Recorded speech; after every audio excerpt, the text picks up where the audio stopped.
Hello folks, we're live in 67 Hail Hail. For the first time, I'm on my own. I'm testing out a live stream here in my own living room.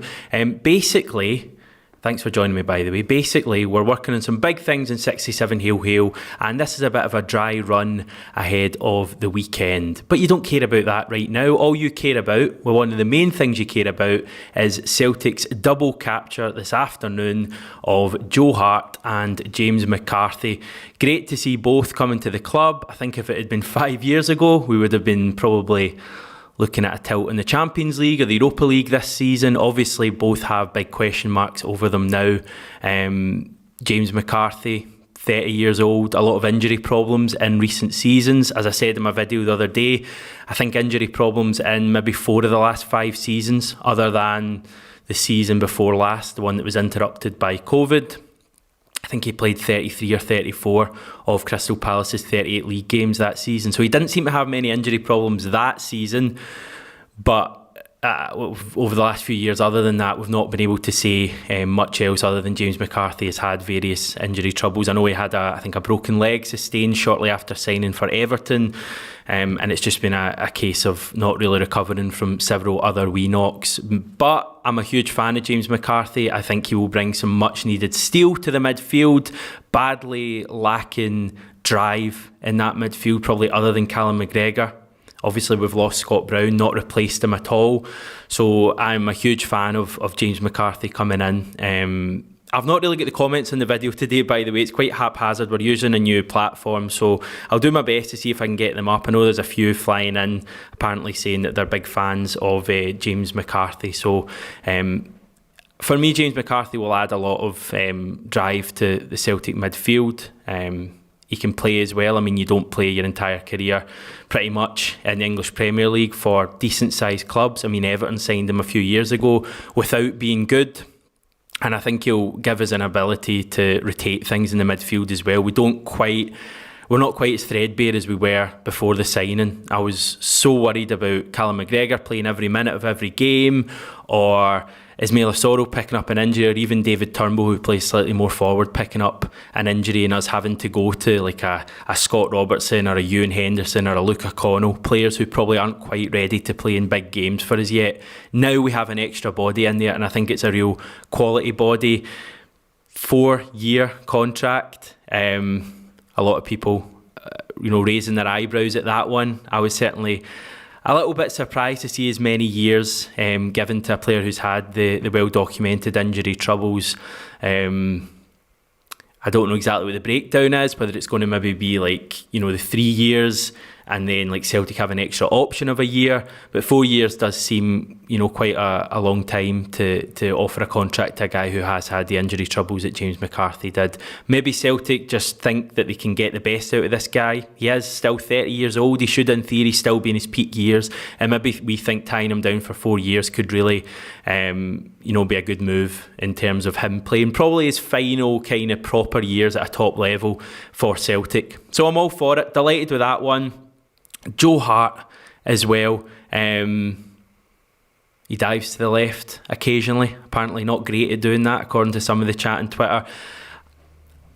I'm not going to reverse and go against everything I've said over the last 10 years, because I didn't ever really rate Joe Hart as a goalkeeper when he was down south. Yes, he makes the occasional great save, but I just felt there was so many goals went past him that you would be expecting him to save. So he'll probably fit in quite well with the likes of Barkas and Bain at Celtic. What I will say about Joe Hart is that he has a presence that I don't think either of those two, or probably Connor Hazard, have. Now, you'll let Hazard away with it a bit more because he's that bit younger, but Joe Hart has a presence that both Barkas and Scott Bain don't. You only have to look at the goals they've conceded from set pieces so far this season. The one against Midtjylland at Celtic Park, Barkas obviously lets that in somehow. The one at Hearts at the weekend that Scott Bain is nowhere. He's absolutely nowhere, and Suter heads it in. I think Joe Hart will hopefully give us a presence and will hopefully improve our defending from set pieces, something that has been badly lacking at Celtic for so long. Now, whether he's a good enough shot stopper, I'm not so sure. I genuinely can't comment on that because from my own experience, he has let a lot of soft ones in over the years. He follows in a line of a few goalkeepers over the last 10 years or so who have come to Celtic, seemingly not in the greatest place in their career and got their career going again. Craig Gordon is the obvious one. Worked with Stevie Woods. Extended his career, is still playing, as we well know from the weekend.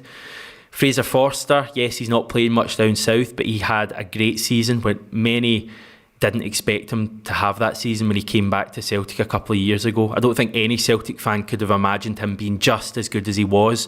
So I don't think we should write off Joe Hart from getting back to the levels he has showed at times in his career. And as I say, I keep going back to the presence. I think it's great to have a goalkeeper who's a big presence. He's not going to be overawed coming to Celtic. I always feel that Bain and Barkas are just kind of, they're not able to deal with the pressure sometimes. They're not able to deal with the big game feel at Celtic, and I don't think that's something we'll be able to level at Joe Hart. Yes, he may make mistakes. Yes, he may be an absolute disaster.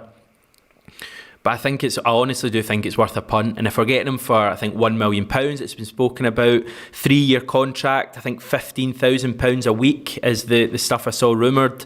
I don't think we can argue with that too much. That's my initial thoughts. I'm going to just see what some of you people are saying on YouTube. I don't know if I can bring the comments up at the moment. John Wilkie, I think Joe Hart is not as good as he used to be, but here's hoping. Well, he's not had a lot of football lately, has he? His career's kind of gone gradually downhill since leaving Man City, 5 or 6 years ago. He went to Torino. I think he played a full season. He was their number one. Obviously didn't do enough for them to re-sign him the following year. He then, I need to get this in order, I think he went West Ham and then Burnley, so he's kind of gradually going down the ladder, and I think he played about 16 or 17 league games for both of those clubs. Had spells as a number one, but didn't really hold on to the jersey. And then, of course, most recently signed for Spurs under Jose Mourinho. Last season played 10 games for Spurs. I think none of them were in the league. They were all in the League Cup or the Europa League, and it was in the early rounds of the Europa League because Spurs basically didn't trust Joe Hart, seemingly, when it got to the latter rounds of the Europa League. I think in those 10 games he kept 5 clean sheets. Some of them were against, minnows. Remember that Marine side they played, and some other sides in the Europa League that weren't great at all. So I don't know whether to judge him on that last season, but it is still a goalkeeper who played 10 games for Spurs last year. I don't think he's quite as quite as out of the picture and quite as finished as some people make out. He's only 34 years old, which in theory, a goalkeeper could play till late 30s, 40s, as we know nowadays. So that there's no reason why Joe Hart couldn't be Celtic's number one for the next 3 years. Hopefully help us to some trophies, help us do well in Europe. I'm sure that's the aim that Celtic are looking for. Aaron Black, Hart will know this is a chance to have a bit of joy in his career, given his age. Yeah, I would go along with that, certainly. I think he's made some comments. I don't know if I've actually got them here on my phone. Yeah, Joe Hart, this is a great moment for me in my career, and I'm absolutely delighted to be joining a club of Celtic stature. I know just how big this club is and of the incredible support that it enjoys. I'm not going to read out the whole lot. It's kind of the usual stuff you would expect to see. Remember, any of you people at the... Sorry, people sounded terrible there. Were any of you wonderful people at the Dublin Super Cup? Is that what it was called? Remember that wee kind of 4-day tournament that happened about a decade ago at the Aviva Stadium in Dublin? The reason I say that, Joe Hart was a Man City goalkeeper.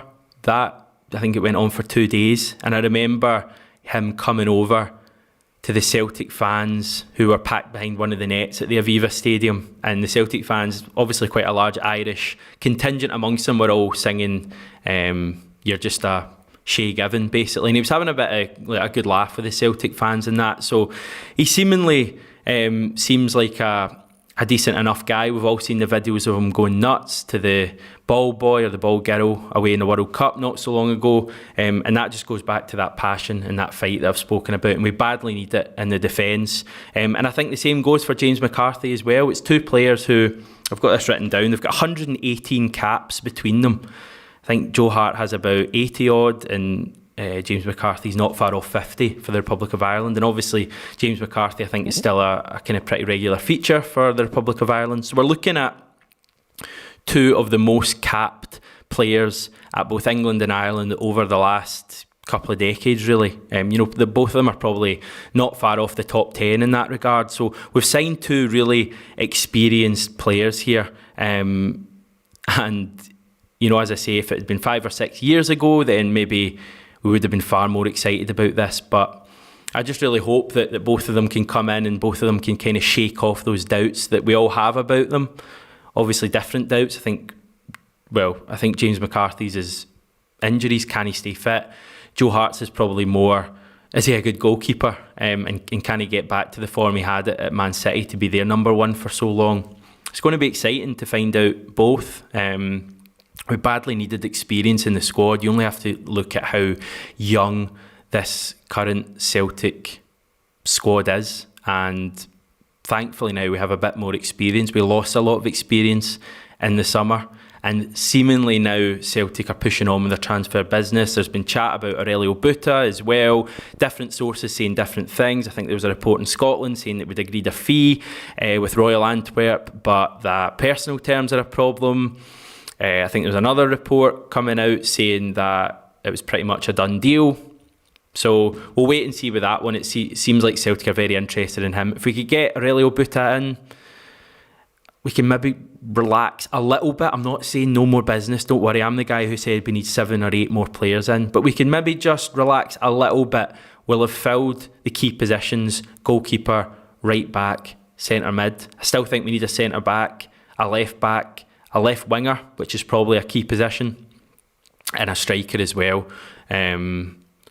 But I'm quite impressed with the business today. I like the way they did it as well. The James McCarthy stuff, they've been kind of rumours about it, bit of speculation, but there wasn't, I don't think, a real concrete report until about 10 minutes before the Celtic announcement coming from Stephen McGowan. The Joe Hart stuff had obviously rumbled on for about a week or so. But I like the way they grouped them together, and hopefully it's a sign of Celtic starting to do that business. That's pretty much all I've got to say. As I say, this has been a bit of a different stream. It's a bit different when you're having to do a solo one to camera. You've not got a John or a Ewan or a Jackie or a Scott McDonald, part of 67 Hail Hail, to bounce off of. We have got big plans. You found out about some of them yesterday with the addition of Scott McDonald to the channel. Go and check that video out. It's on our stream once I'm done here. Also, at the weekend, we're going to be doing a review of Celtic's home game against Dundee, but let's just say it will be a slightly different review, and it may just be a bit similar to what you're watching now with the mics and the kind of better quality camera. So yeah, that's all I've got to say for now. We've got press conference with Kyogo Furuhashi coming on the channel later today, so keep an eye out for that. Some interesting stuff being said there. Much more coming on the channel in the next few days. I'm going to try and get insight on both James McCarthy and Joe Hart. We know you like those kind of interviews, so keep an eye out for that as well. The t-shirt, I saw someone asking, this is from... the wee t-shirt stands in Silverburn. I don't know if I'm allowed to kind of advertise type thing, but basically I was there on Saturday and bought some nice t-shirts, so you should definitely check that out if that's your kind of thing. Thanks very much everyone for watching this video. Take care everyone.